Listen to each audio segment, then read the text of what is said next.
Imagine ser escolhido. Não para um prêmio, para morrer. No topo de uma pirâmide de pedra, a 40 metros acima de uma cidade de 300 mil habitantes, 4 sacerdotes seguram seus braços e pernas.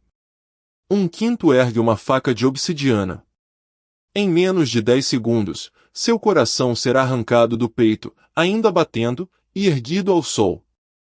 Isso não é ficção. Isso acontecia em Tenochtitlan, no México, há apenas 500 anos. O Império Azteca, uma das civilizações mais avançadas do continente americano, construiu pirâmides, criou calendários precisos, alimentou milhões de pessoas, e regou cada pedra com sangue humano. Eles não faziam isso por crueldade. Faziam por terror cósmico, acreditavam que sem sacrifícios, o sol pararia de nascer. E fariam qualquer coisa para que a aurora chegasse. O ano é 1400. No Vale do México, ao redor de um imenso lago chamado Texcoco, erguia-se uma das maiores cidades do mundo, Tenochtitlan. Fundada em 1325 numa ilha no meio do lago, segundo a lenda, após um sinal divino, uma águia devorando uma serpente num cacto. Em menos de 100 anos, os astecas, chamados de mexicas por si mesmos, construíram um império que controlava mais de 5 milhões de pessoas e 200 mil quilômetros quadrados de território. A capital tinha aquedutos de água potável, jardins flutuantes chamados chinampas, mercados onde circulavam 60 mil pessoas por dia, mais do que a maioria das cidades europeias da época. No centro de tudo isso, o Templo Mayor, a montanha sagrada artificial onde o céu e a terra se encontravam, e onde os deuses eram alimentados. De onde vinha essa crença no sacrifício? Tudo começa na cosmologia asteca. Para esse povo, o universo havia passado por 4 eras, 4 sóis, cada uma destruída. A era atual, o quinto sol, nasceu em Teotihuacan quando 2 deuses se jogaram numa fogueira para se tornarem o sol e a lua. Mas para se mover, o sol precisava ser alimentado com Xauxiuatu, o precioso líquido, sangue humano. Huitzilopochtli, o deus sol e deus da guerra, exigia tributo constante. Sem sangue, a maquinaria cósmica pararia. O sol não nasceria. A chuva não cairia. As colheitas morreriam. Toda a humanidade pereceria. Esse não era fanatismo sem lógica, era uma teologia coerente, enraizada em séculos de tradição. O sacrifício era o dever máximo do ser humano, manter o universo funcionando. No século XV, o Império Azteca expandiu-se rapidamente. Sob o Tlatoani, o rei, Moctezuma I, entre 1440 e 1469, o império triplicou de tamanho. A Tríplice Aliança, com as cidades de Texcoco e Tlacopan, dominava toda a região. Cada conquista trazia 2 recursos vitais, tributos em ouro, jade e penas de quetzal, e prisioneiros de guerra. Prisioneiros não para escravizar, para sacrificar. Um guerreiro asteca não media seu valor pelo número de inimigos mortos, mas pelo número de inimigos capturados vivos. Capturar 4 guerreiros era o requisito mínimo para ingressar na elite militar. O sistema inteiro, político, econômico, religioso, era otimizado para uma finalidade: fornecer vítimas ao templo. Em 1473, a Guerra das Flores, conflitos rituais periódicos com povos vizinhos, foi institucionalizada para garantir um fluxo constante de sangue. O ciclo ritual asteca era implacável. O calendário religioso, o Tonalpohualli, tinha 260 dias divididos em 18 meses de 20 dias mais 5 dias, Nemontemi, dias de mau agouro. Cada mês tinha sua festa específica, seu deus específico, seu método de sacrifício específico. Em Tlacaxipelistli, em fevereiro-março, prisioneiros eram sacrificados e esfolados, os sacerdotes vestiam suas peles em cerimônias de fertilidade. Em Toscato, um jovem impecável vivia um ano inteiro como avatar do deus Tezcatlipoca, era tratado como deus, dada a ele esposas, festejado, até o momento em que subia a pirâmide e era sacrificado. Para Tlaloc, deus da chuva, crianças eram a oferenda preferida, pois suas lágrimas simbolizavam chuva. Fontes coloniais descrevem como as crianças eram levadas em procissões ruidosas, para que seus choros atraíssem a chuva. O verdadeiro protagonista desta história não tem nome, é o Tlatoani-Huitzotl, nono rei asteca, que governou de 1486 a 1502. Huitzotl foi o maior conquistador da história asteca. Em seus 16 anos de reinado, expandiu o império até a Guatemala, derrotou dezenas de nações, e trouxe ondas de prisioneiros para Tenochtitlan. Físico imponente, estrategista brilhante, era chamado de o Feroz por seus inimigos. Sob seu comando, o Templo Mayor foi completamente reconstruído e expandido, e sua dedicação, em 1487, tornou-se o maior evento de sacrifício coletivo já registrado nas Américas. Huitzotl era também gestor, organizou um sistema logístico para transportar prisioneiros de batalhas a centenas de quilômetros, garantindo que chegassem vivos e em condições para o ritual. Era um estado organizado em torno do derramamento de sangue. O Império Azteca não era o único poder no México, e seus inimigos tinham razões profundas para odiar Tenochtitlan. A República de Tlaxcala, a leste, nunca foi conquistada. Mantinha sua independência ao custo de constantes guerras. Os tlaxcaltecas sabiam que eram o alvo preferencial para o fornecimento de vítimas sacrificiais. A tensão era tamanha que quando Hernán Cortés chegou em 1519, os tlaxcaltecas aliaram-se imediatamente ao invasor espanhol. Esse foi o fator decisivo para a queda do império. Dentro do próprio sistema, havia resistência velada, povos tributários que enviavam prisioneiros ao invés de ouro, tentando agradar a um senhor insaciável.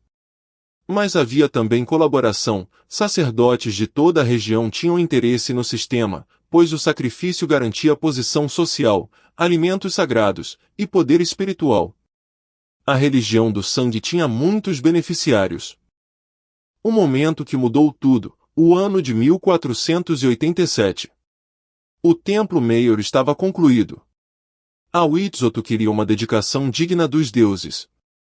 O que aconteceu nos dias 19 a 22 de dezembro de 1487 permanece controverso, mas inegavelmente extraordinário. Segundo Diego Duran, cronista do século XVI, 4 filas de prisioneiros se estendiam por 3 quilômetros nas 4 direções cardeais de Tenochtitlan.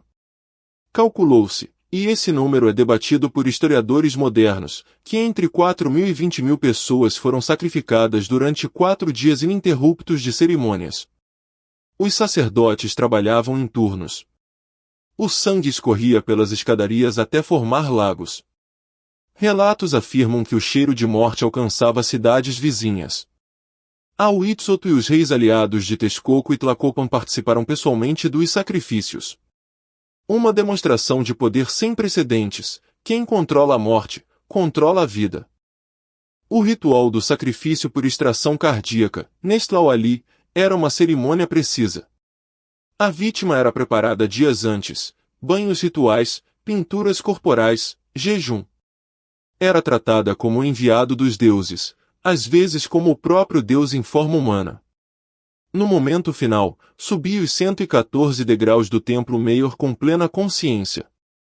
No alto, 4 sacerdotes a imobilizavam sobre uma pedra convexa chamada tecato, que arqueava o tórax.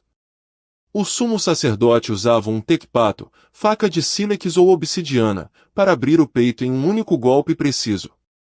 A mão mergulhava na cavidade torácica e extraía o coração ainda pulsante, um ato que exigia treinamento e força consideráveis.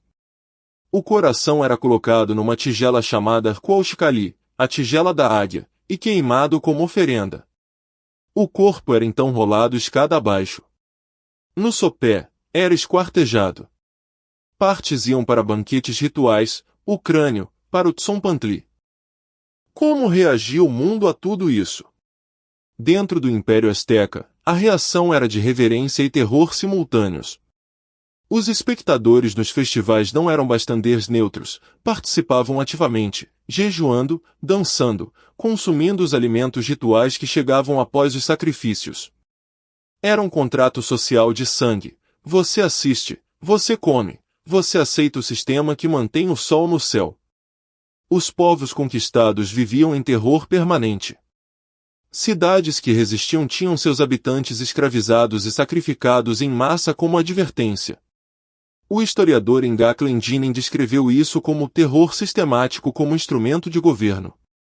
Mas há também evidências de que algumas comunidades tinham orgulho em fornecer vítimas. Morrer em sacrifício era, na visão asteca, uma das mortes mais honrosas possíveis, garantindo uma vida paradisíaca no além chamada Tonatiuh-Lishan, o Palácio do Sol.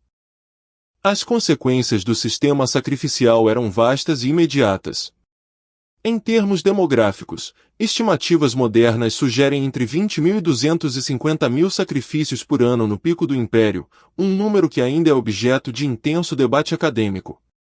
O historiador Voodro Bor estimou 20.000, outros pesquisadores chegam a 250.000.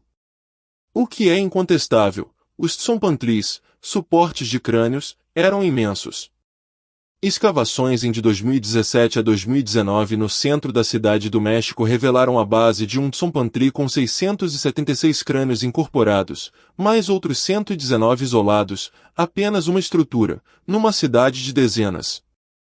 O sistema criava uma economia completa, guerreiros de elite ganhavam status, sacerdotes ganhavam poder, o Estado ganhava legitimidade.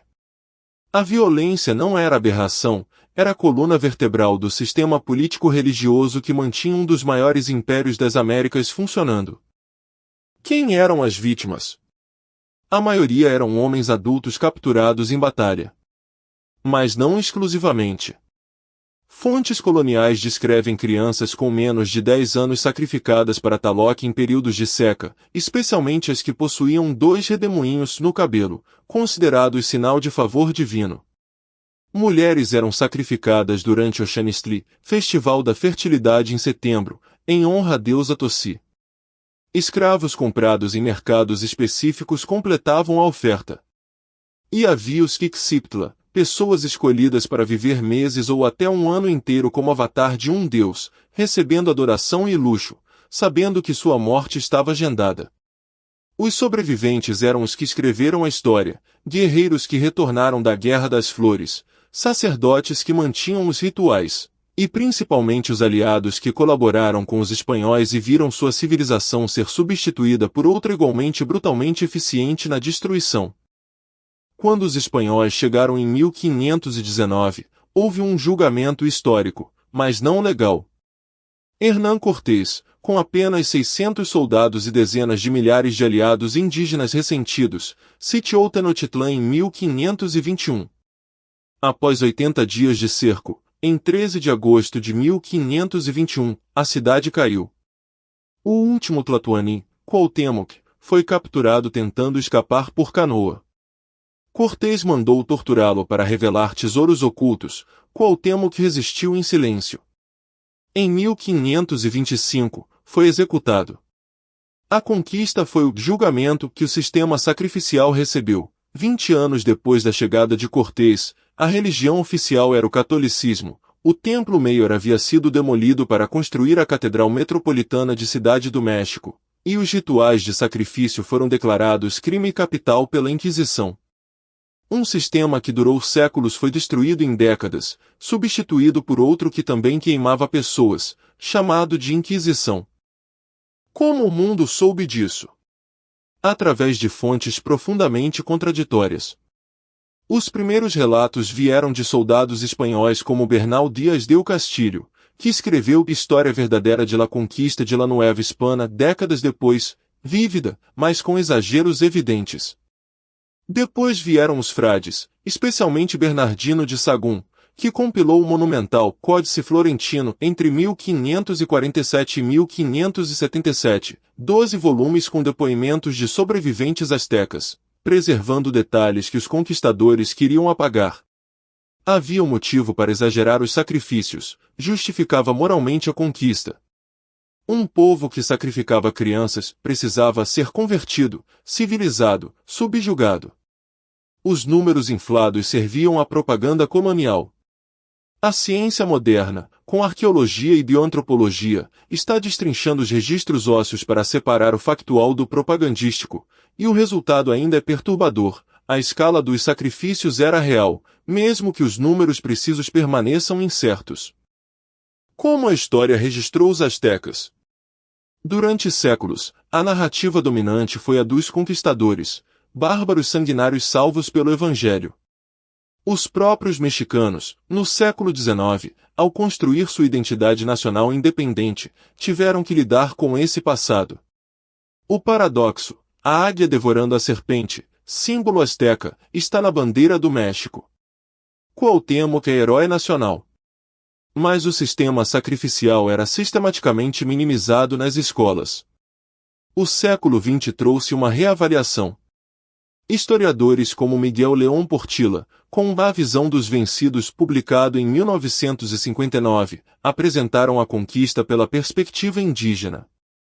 As escavações do Templo Mayor, iniciadas em 1978 após trabalhadores encontrarem uma escultura durante obras, mudaram tudo, revelaram um arquivo arqueológico de sacrifícios, com ossos, facas rituais, vasos de sangue. A prova física de um mundo que os textos coloniais descreviam mas que muitos relutavam em aceitar integralmente. O impacto dos astecas dura até hoje de maneiras surpreendentes. A cidade do México, com 22 milhões de habitantes, está construída literalmente sobre os ossos de Tenochtitlán. A cada grande obra de construção, emergem artefatos. Em 2020, trabalhadores do metrô encontraram mais de 100 crânios humanos. O calendário asteca, popularizado como Pedra do Sol descoberta em 1790, tornou-se símbolo da cultura mexicana. Palavras como chocolate, tomate, abacate, chile, coiote, todas de origem náhuatl, língua asteca, estão em uso diário no mundo inteiro. A questão filosófica permanece. Como uma civilização pode ser simultaneamente extraordinária em astronomia, agricultura, arquitetura, medicina, e praticar violência ritual em escala industrial? A resposta desconfortável, porque não é uma contradição. Todos os impérios da história construíram grandeza sobre violência. O que varia é a forma, e a disposição de cada época em reconhecer isso. Os paralelos com o mundo contemporâneo são incômodos. Todo sistema de poder precisa de uma narrativa que justifique o custo humano. Os astecas tinham a cosmologia do quinto sol, impérios modernos têm o progresso, a civilização, a segurança nacional. O sacrifício coletivo, a ideia de que algumas vidas valem menos para que o sistema continue funcionando, não desapareceu, mudou de forma. Os 200 milhões de pessoas que morreram em guerras e genocídios no século XX são a versão industrial do que o Tzompantli representava, a contabilidade da morte a serviço do poder. Há também um paralelo arqueológico revelador. Em 2015 e 2017, escavações no centro de Tlatelolco, bairro de Tenochtitlán, encontraram crânios de mulheres e crianças entre os do Tzompantli. Isso contradiz a narrativa de que apenas guerreiros capturados eram sacrificados. A realidade histórica é sempre mais complexa e mais perturbadora do que qualquer narrativa simples nos permite confortavelmente aceitar. O legado dos astecas é um espelho desconfortável. Eles nos lembram que civilização e barbaridade não são opostos, são companheiros constantes. Que sistemas de crença podem motivar seres humanos a fazer coisas que, vistas de fora, parecem inimagináveis. E que cada era, ao julgar as anteriores, corre o risco de não ver o sangue derramado em seu próprio nome. Tenochtitlán caiu em 1521. O Templo Mayor foi demolido. Mas os crânios continuam emergindo do solo da cidade do México, lembrando que o passado nunca some completamente, apenas se esconde. A história de um povo que acreditava estar sustentando o universo com seu próprio sangue é, ao mesmo tempo, a história mais distante e a mais próxima que existe de nós. E você, que chegou até aqui, já está fazendo o que os astecas faziam, tentando entender o mundo olhando para o passado. Se você gostou deste vídeo, curta e se inscreva no canal para não perder as próximas histórias. Cada semana, um novo capítulo dos momentos mais intensos da história humana.